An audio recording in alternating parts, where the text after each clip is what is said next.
Rolling with the triple C, I'ma make them bend the knee. Rolling with the triple C, don't really count the heat. Well, Christmas must have came early today because Jimmy hooked it up. Wow, Christmas in July. Look at this. We have mint cookies and cream. We got the Immune Citrus Burrs, my favorite. Wow, we have, sea salt caramel cookies and cream. This is actually my favorite. And I'm sure a very popular one, regular cookies and cream. This is my second favorite. But anyhow, KG, I know you're just about to ascend to 170 pounds, and we both had issue making weight. As a matter of fact, we missed weight a few times. Know what I'm saying? But not no more, because we have Jimmy Bars, gluten-free bars that's located in every store in Walmart. So you guys make sure to get your damn Jimmy on. That's right, entering, going down, descending down to 170. Getting my Jimmy on will help me with the weight descent. They're available at any Walmart across any location in the U.S. or go to jimmybar.com and get your Jimmy on. What can we expect from you in Abu Dhabi? Smash somebody, make money, so I don't know. To make that guy cry, go home, be in Brazil, Then nobody likes him. So Khamzat Chimaev and Paulo Costa, the feud continues. Is this trolling? The biggest question that I have with Khamzat Chimaev and Paulo Costa, who is it that's having fun? And who is it that's actually to get emotional, if you really think about it? Because if you do get emotional, what that leads to? That leads to a lot of mistakes. And that tends to happen with a lot of fighters. I mean, I can tell you one thing about Paulo Costa. He is a sweetheart. And he is a troll. And he does have fun on the internet. Oh, my gosh. Is it from him? No, it's from his cousin. It's from his cousin, Paulo. Oh, God. Oh, my God.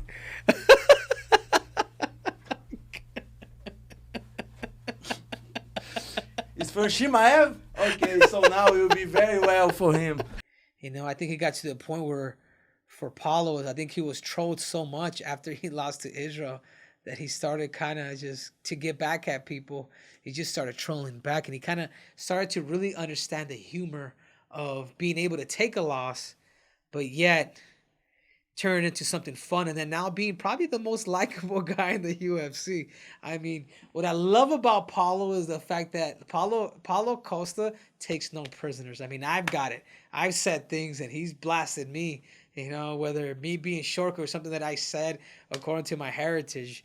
You have, Paulo just putting everybody on blast from putting Khamzat Chimaev, twerking and putting his face. I mean, a lot of these trolls, it's like Paulo has gotten a lot of attention from a lot of these trolls because he's been able to use all these guys and be able to kind of put all these different memes. I mean, it's pretty hilarious. Like, even with the translator looking at that girl's butt, like, at that time.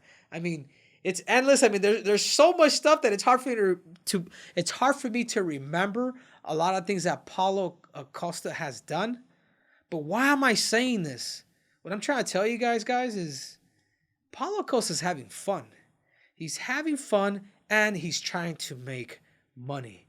And that's what you got to do at the end of the day. At the end of the day, it's about making that green, and it's about having fun, and it's about enjoying it. Now I look at Khamzat. Khamzat will troll, but how serious is he about this? Will he literally try to go in there and really make Paulo Costa cry, as he quoted? Will he be able to handle somebody like... I'm curious to see that whole week and how is it that it's actually going to unveil, because the person who ends up or winds up getting emotional in this fight is a person that's going to make mistakes. Does Khamzat think he can just go in there and die for that double out the back against a guy like Paulo? Is he going to be able to take him down and then do what he has to do, getting on top of him? So I think in this situation, it's a psychological war. Who's the person that's going to have the right game plan and be mentally strong and mentally focused whenever it is that they actually fight? Because when there's a lot of smack talking going on, I go back and I think of Jose Aldo versus Conor McGregor. Guys, let's call a spade a spade. Jose Aldo was shitting bricks. And that's just the reality. You know, God bless the legend. But it's true. He got into Jose Aldo's head, and Jose Aldo got emotional, and he wanted to fight right away.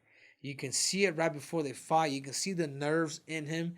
It was a lot of pressure, but that's one of the gifts that Conor McGregor had very well before he started getting exposed. People were like, we want to fight him for money now. Before, you know what I mean? He still had that stigma, you know? So what I'm trying to say is, who is this going to be focused in on this fight and has the right game plan that more likely is actually going to win? Like I said before, and I talked about it before, will Paulo, because I know Paulo is going to be working his defense. Paulo's not going to be afraid of Khamzat's hands. We're more likely Paul's going to really take his camp. It's going to be sprawl and brawl. Sprawl, keep it on your feet, and hit him. You know, there's one thing that Khamzat doesn't have that he really needs to develop, and it's going to be kicks. You know, he can mix his fighting, but he's not adding his kicks. And that's one thing. If you watch the fight with Paulo Costa and Israel Adesanya, and I've told him this, Israel Adesanya just chipped away his legs, and then he was able to kind of start bringing in the hands, and that's all she pretty much wrote. You know, I do believe even in that fight with Paulo and Israel Adesanya, it's almost like the pressure that Paulo was feeling, it got to him. That's not the Paulo we all know. That's not the Hulk that would go in there and freaking fight and slug it out and do what he does. It's like, no, when there's a lot of smack talking that goes on, and you're not able to embrace that pressure and man up and actually do it, it's gonna lead to knockouts. But now I do feel like Paulo has learned from that. Now he knows it's almost like when you're getting ready to fight, it's like this.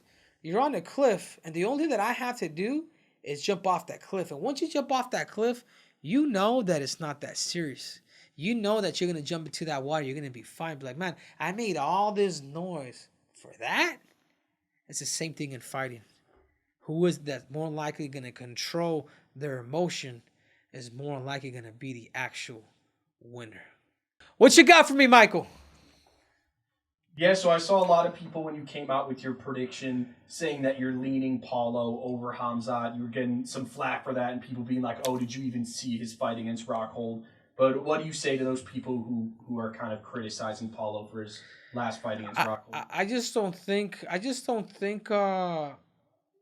when Paulo is getting, like, when he got ready for Romero, like, and I was there for that camp, like, he knew he was focusing on that. And this really has nothing to do with bias, because if I feel like, man, I'd probably change my words the way I say things. But how is it that Khamzat is going to be able to take down a guy like Paulo? He's a big dude, man. Like, Paulo was able to defend Yoel Romero, and he did it right. You know what I'm saying? I'm not sure if Romero even got him down, but if he did get him down, Paulo got back up to his feet. 3-round fights for Paulo are the best fights that he could have. Now, if it was a 5-rounder, I'd be thinking a little bit different, because the gas tank does change, and we saw that in the past with Paulo, especially if you're bringing in wrestling. You see, anything can happen in this fight, but when it comes to pure defense, and when it comes to hands, and when it comes to power, I gotta give it to Paulo. I really do, because he's a bigger dude. He's been able to develop good takedown defense, where I know he spends a lot of time. And then 3, he's fought guys like Yoel Romero. He's fought guys where he's been able to defend and then keep it on his feet.